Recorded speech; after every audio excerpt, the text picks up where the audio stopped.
Hi,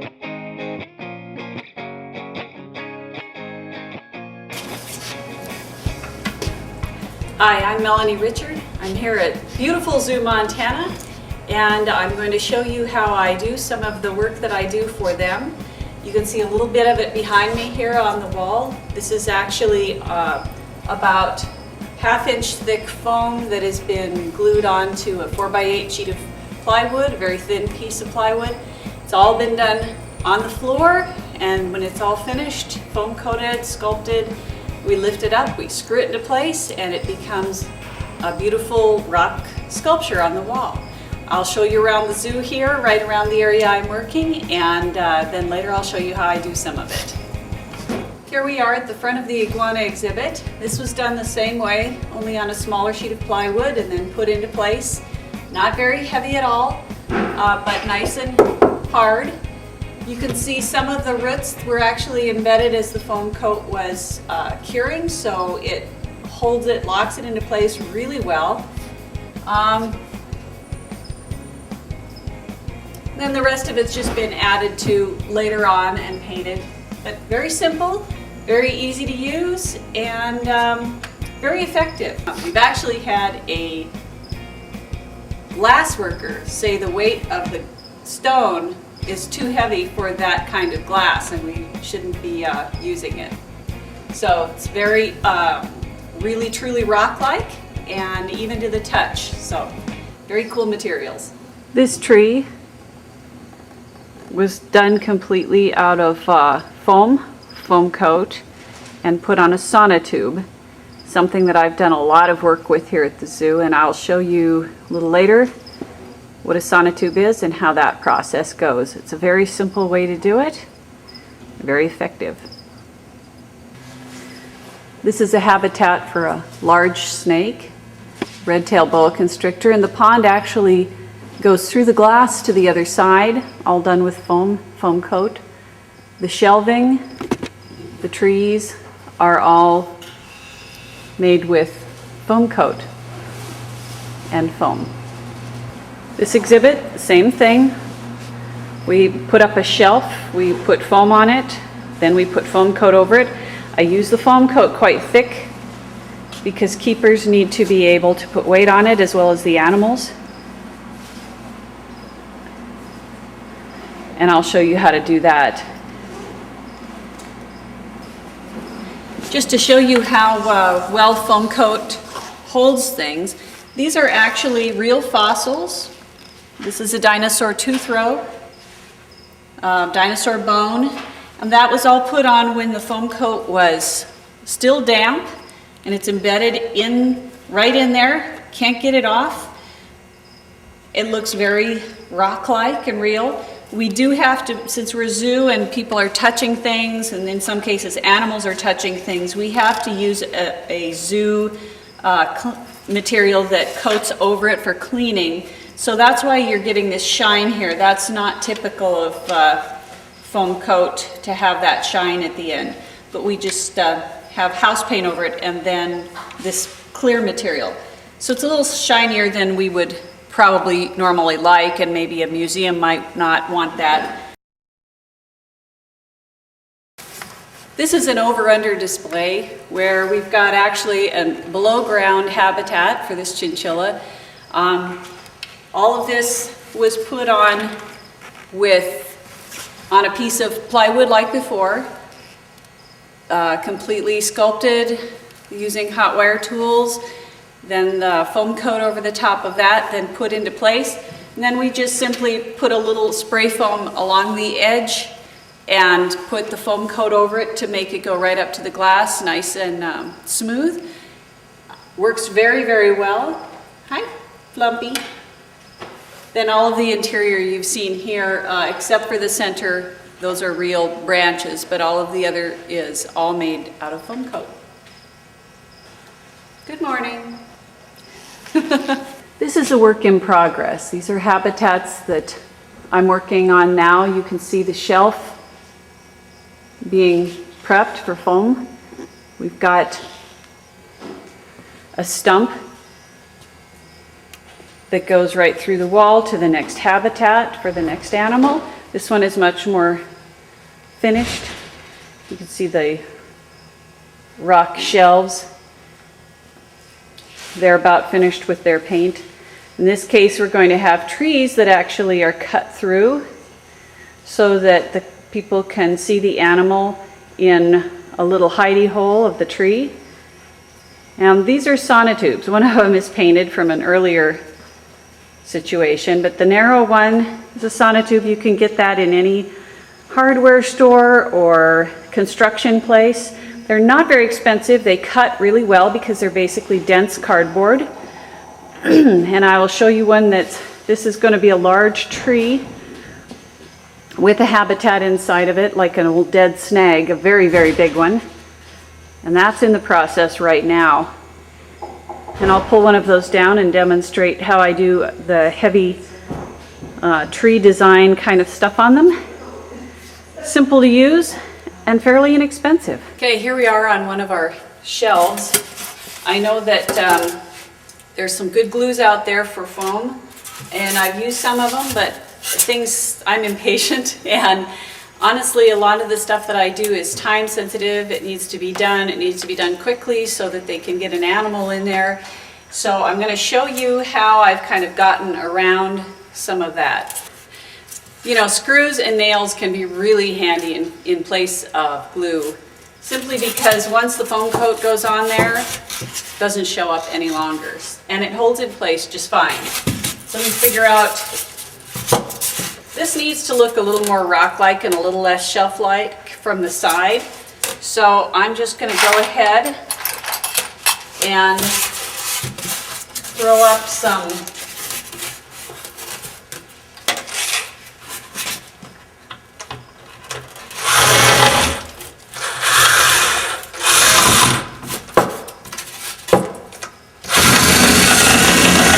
I didn't say my drill was any good. And it doesn't matter if it sinks in quite a ways. It really only needs to catch long enough for the foam coat to do its job. Let's see if I can do a little better job on this one. That's good enough. And then if you want to have it a little less rigid there, add a little interest to it. You can just cut a little bulge with this is one of my absolute, I couldn't live without it tools. I manhandle it. It's gone through years of pretty tough use. Just plugs along great.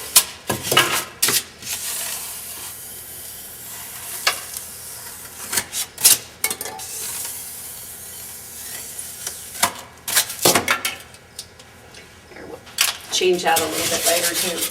Now you can just grab some long screws or a nail or something, since it's going into so much. Figure out where would be cool. There you go.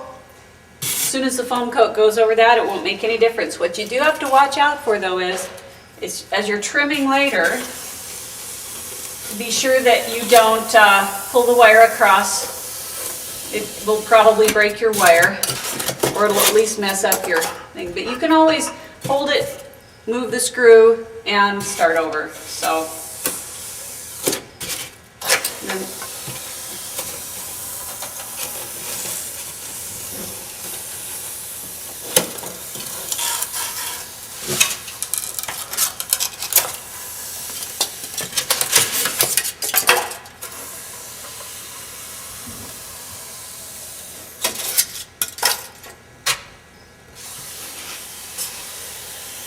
you'll see that this right away starts to look a little bit less like some shelf. We have to leave a little more of a curve there just because the animal has to have room to move around on it.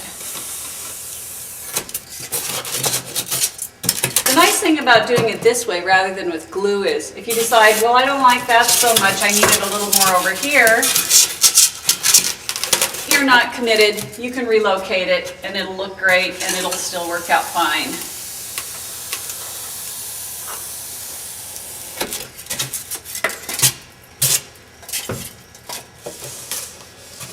Add a little bit of interest to it. Make it look it's a little less man-made.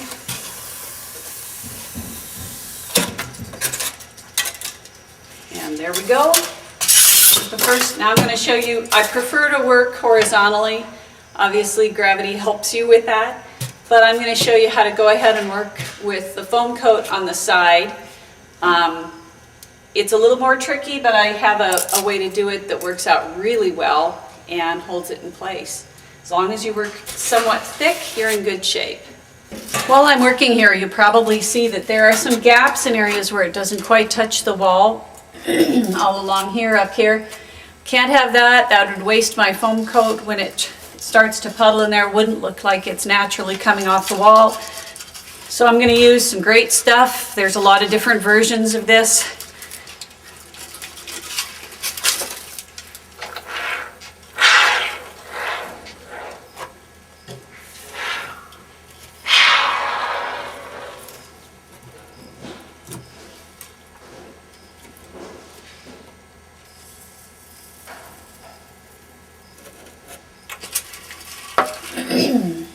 Get a little bit over here.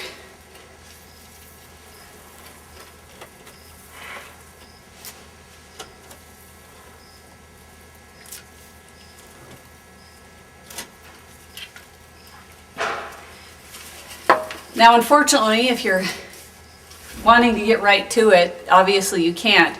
The hot wear tools will certainly cut through that foam once it's cured, no problem, but it is a chemical process. There's a curing time. There's nothing you can do about that. You really have to wait until it's well cured all the way through for it to be effective. But I can work on this part of it and then patch it later where that is. I work with foam coat a lot thicker than probably most applications because it does have to hold up to a lot of weight, a lot of people leaning on it, putting a lot of pressure on it, and cracks are just not something that we can deal with here. So I'll show you the thickness. I have found that foam coat is actually extremely forgiving. You mix it real thin and paint it on, it works really nice for that. You mix it really thick and it works really well. You mix it almost like a paste and it does set up faster, but it's great for patching and it seems to, there's some blending techniques I'll show you and it works perfectly well. There doesn't seem to be any difference in strength between super thick and somewhat thick. You just got to be able to mix it well so that you know you don't have dry spots and things. That's not a difficult thing to do. They do recommend that you use gloves. I've done it without gloves and it's very drying. After a while it'll pretty much chew your skin up and I think it's a great recommendation.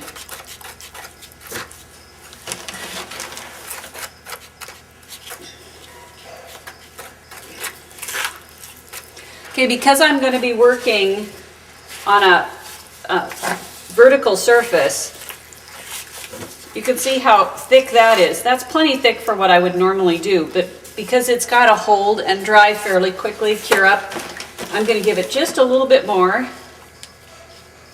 so that it's almost a peanut butter consistency.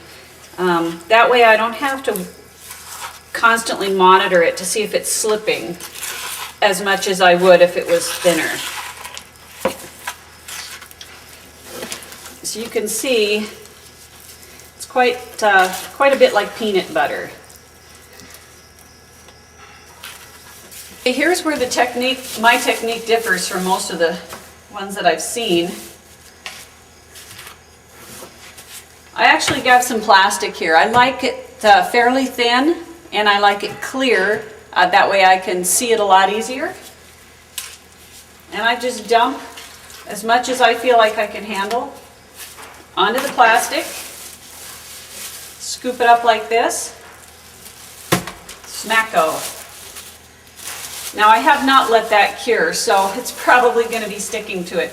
But as you can see, it holds itself in place fairly well.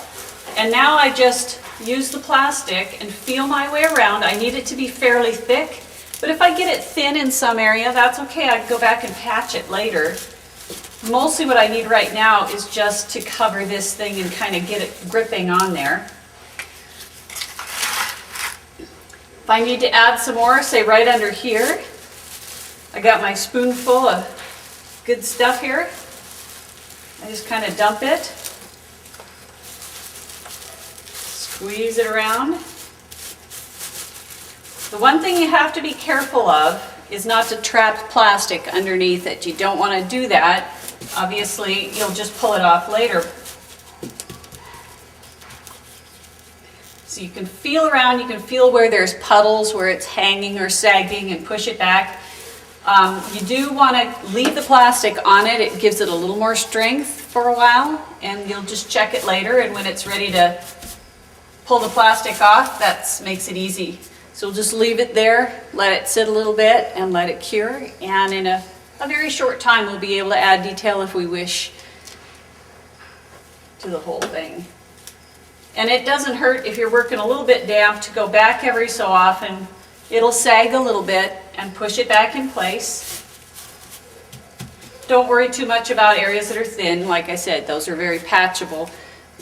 Not a problem, and it'll be a lot easier later. Okay, it's only been a couple minutes, but obviously this is already sticking. But you can see how that's setting up. We got a little bit of a hanging here, but we can always just leave a part of it, and that usually helps. If you see it start to tear away, you'll know that you've done it a little too soon. And this area, I'm going to smooth out a little bit, so it's a few wrinkles are fine, but when it's too wrinkled, it doesn't look very rock-like. So you can push it into place. And if you change your mind and decide, well, you know what, it's really not ready, that's no big deal. You can always just go ahead and put it back up.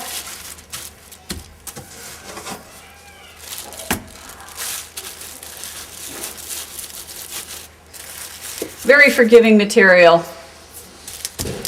That's why I like it.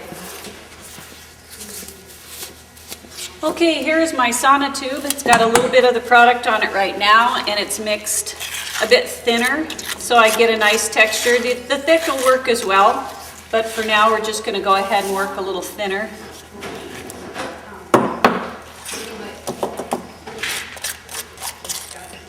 Now, foam coat is not advertised to work on cardboard, and sauna tube is basically cardboard. So even though I found it does stick fairly well, it tends to dry a little differently. But that's why I put this foam, and you'll see other areas where I put other foam to help it hold on. And it's the same technique as you saw earlier on the rock, only I'm going to use the plastic now to imitate wood. So you can really use it to hold it in place, keep it from dripping a lot easier. You can rake your fingers through it and create rises and fall. But right here is a knot hole, so I'm going to bunch the plastic up a little bit to give it that texture. Again, I don't want to trap any plastic inside or underneath, because that'll just lift it off or leave the plastic in place. And now we got a nice wrinkly texture that will imitate the look of wood really well.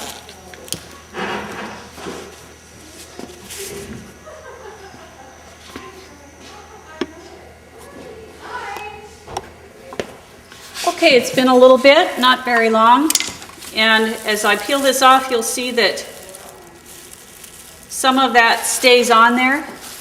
Not all of it. I probably would normally leave it on a little longer because I like that texture to remain. You can see it on this side a little bit better. If it keeps lifting off like this, don't lift it up if you want that smooth texture. But I want to be able to show you, because it'll lift off completely clean. We'll wait a little bit and do that later. But if you don't want this hard edge, just get a little bit of water, an old paintbrush, and that smooths it on really well. You won't see any seam at all. I'm going to go ahead and leave a lot of this in place. So I can show you what that nice wrinkled bit looks like. Okay, as you can see, as I pull it off, I don't get very much residue at all, and it leaves a nice wrinkly, clear surface. This is where I pulled it off too early, and this is where I pulled it off at the right time. It's still, if there's any edges, sharp edges, it's a good time to break it off or sand it down before it gets too set. But it's pretty firm right now.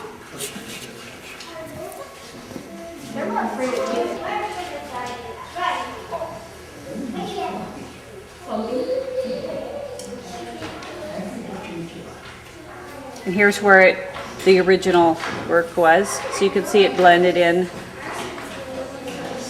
Except for the dampness of it, the texture and all the seams blended in really well. Using some of the techniques I showed you, here's a branch up on the wall. That's the real branch. Now we transition with the foam and foam coat to the artificial branch.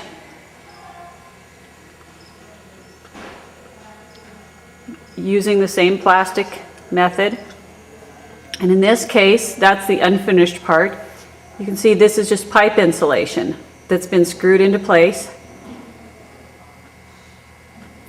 And it's put on quite thick. If you don't put it on thick, that pipe insulation will flex and it will break through the foam coat. So you have to work quite thick to manage this. But once you have, it's very effective, and actually some people think it looks more real than the real branch.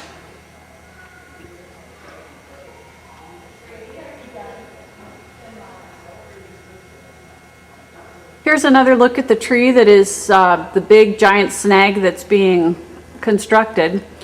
Now that you're familiar with the materials, you can see the sonotube underneath.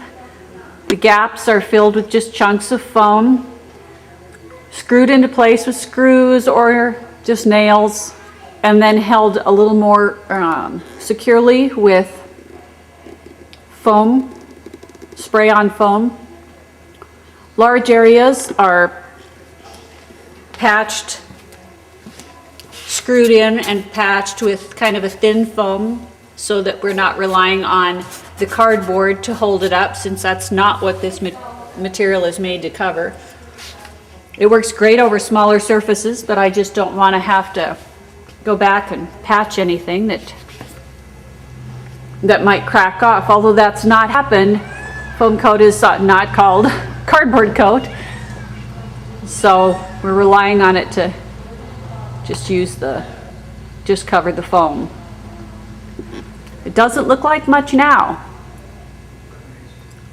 but when it's done, it will look like a tree. Here's an example of one of our trees a little closer up.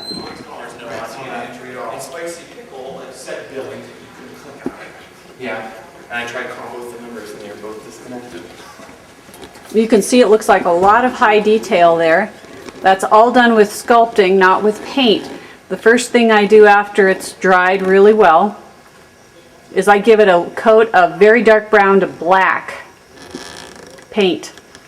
That goes in and gets all that deep down stuff, makes it very deep looking.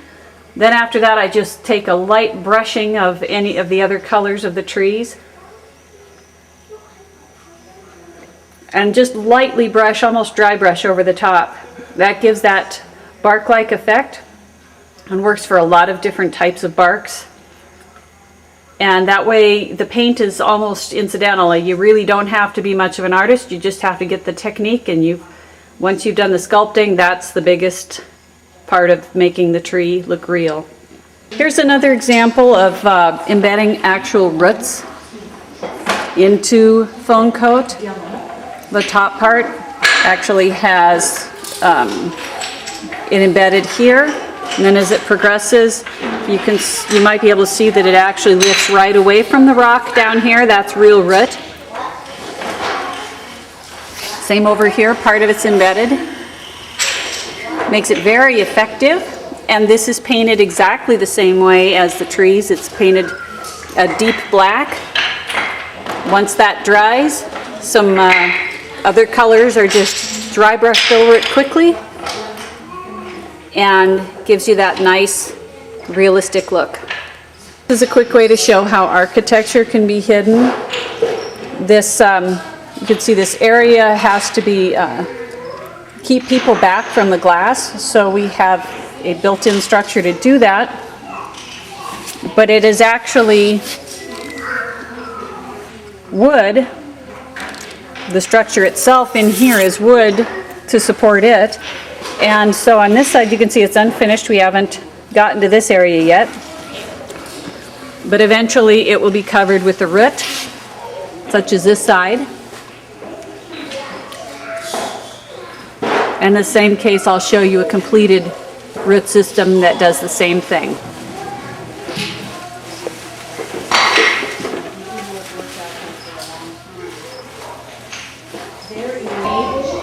This is the old exhibits, what they used to look like. Bubble in her mouth. Your mommy to help her shave? No, your mommy was help her Tuesday, wasn't she? And then you have to be the one chill. Okay? Definitely can come up to the front though. Definitely can come up to the front because you're the one. Okay, because I also work on dinosaurs, I want to show you how to make a nice snakeskin or scale pattern using some real simple things. Here we go. Okay, I've mixed this rather thick. The thickness doesn't really matter in this case, it's more about timing. You just want to wait until the foam coat will hold some kind of a pattern.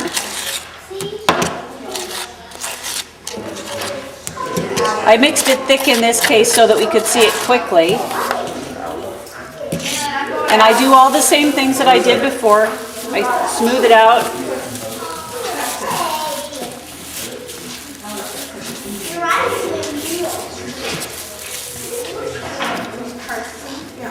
So you can see right now, because it's thicker, it's holding a pattern better. It's not pooling and the water isn't leaving it. So it's a pretty good time to do what I need to do. If this was going to be a snake or a dinosaur or something like that, I'd pull it about this point, get out my fabric, material, plastic, whatever it is that you want to make the texture out of. This comes off of a turkey at the grocery store. And I actually embed it a little bit, press it in a bit, and then I peel it all off in one direction. You need I got it a little thin on this side, so it's not wanting to do it as much. But you can see what it's happening here. Now, if you don't like that look, sorry, we got a preschool here. We'll put it back on. Push it in a little more, redo it. Be sure you're always working small enough that it won't dry before you're done. You don't want that to happen.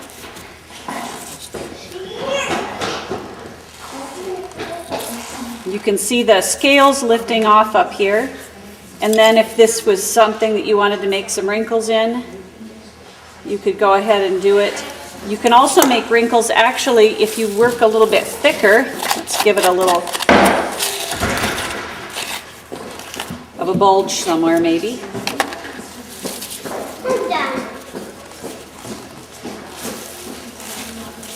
You can actually work it into the wrinkle a little bit.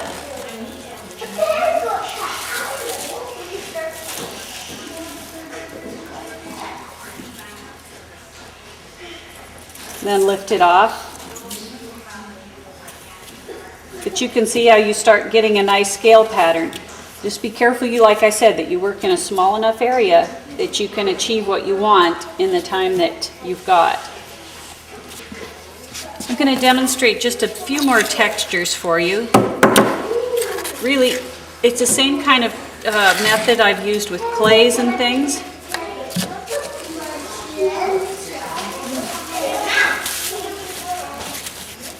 This one I leave it fairly thick because you do need some depth to it. But you could use any tools to make a texture. If it pools a little and you need to go back over it, no harm, just gives it more interest. Straws, pens, anything like this that you can make scale patterns out of. Once again, and it doesn't hurt to have some water handy so you can dip it in if it's something you're going to repetitively do, because this will get dry, it'll get a little buildup on it, and it'll start lifting a lot of the product up with it. But it's very important that you, because especially since you're working thick, that you only work in areas that you can actually sculpt in the amount of time it takes for the material to cure. You don't want to be caught with a big area to do and not enough time to finish it. I've actually taken a handful of straws and tapped them, but you got to dip them in water in between. And once again, because this is so forgiving, if you want to get rid of it before it gets completely dry and cured, you can go back over it with your plastic. There's a good close-up of some of that detail. Here's another quick demonstration of the snake skin routine with this. You can put it in any direction. You could stretch it a little if you want to change the texture. You can do it with just your hands, or you can lay the plastic over it. But you got it. It's not about the thickness of the juiciness of the product. It's more about the timing. When it's about ready to set up and we'll start to hold a pattern, you can see this is a little early. It's not holding the pattern very well. So we're going to give it a little time. Really press it in. You can usually feel if it looks kind of shiny and juicy, it's probably too early. Okay, I've been watching this, checking it, and the shine is kind of gone off of it, so I've been lifting the edges, and as you can see, we're getting a really nice, look, you have popped off. That's what happens when you get too deep, by the way. But that's a real nice snake skin pattern. You can reuse this, just let it dry and rub off the extra, dip it in a little water if you need to, and see how it goes.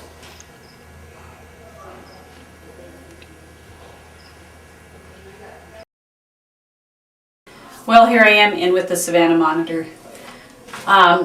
People have asked me how I found out about Hot Wire Foam Factory and all of their materials, and I've done a lot of work for a lot of different companies with foam, and I would always be cutting it with saws and knives, and it was very, very difficult. Very hard on my hands and my wrists, and it was sloppy. There was chunks of foam everywhere. So I got on the internet looking for a company that would help show me how to use some sort of a hot knife. I knew something like that existed, and I found several tools that I got at the Hot Wire Foam Factory website. Loved them. That was several years ago. I worked my way through a lot of sculptures since then with dinosaur museums and here. Then once I started working with that, then I needed to figure out something that I could cover it with, so that painting on foam is okay, but it's very temporary. The foam doesn't last very long. It doesn't take much abuse.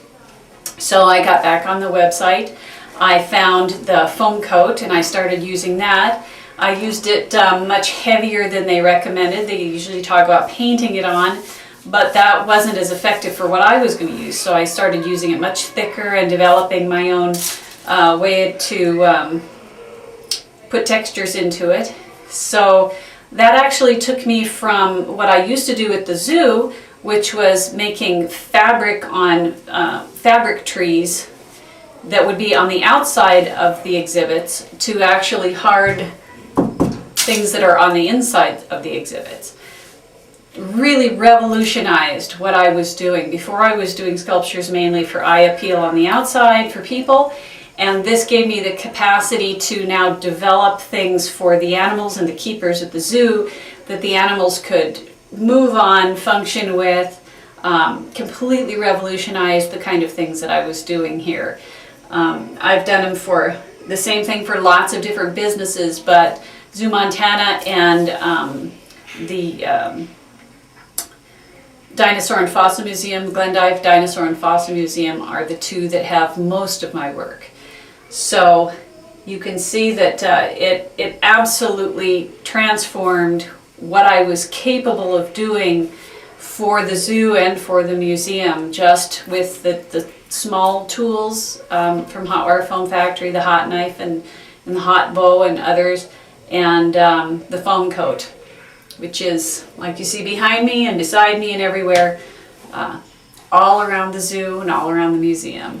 Are we bugging you, buddy? I'm sorry. Thanks for the use of your house. Okay, now we're gonna do it for the camera. Thank you, Hot Wire Foam Factory. Excellent. Thanks for visiting me at Zoo Montana, and I hope that what I've taught you today helps your projects just as well as it's helped mine.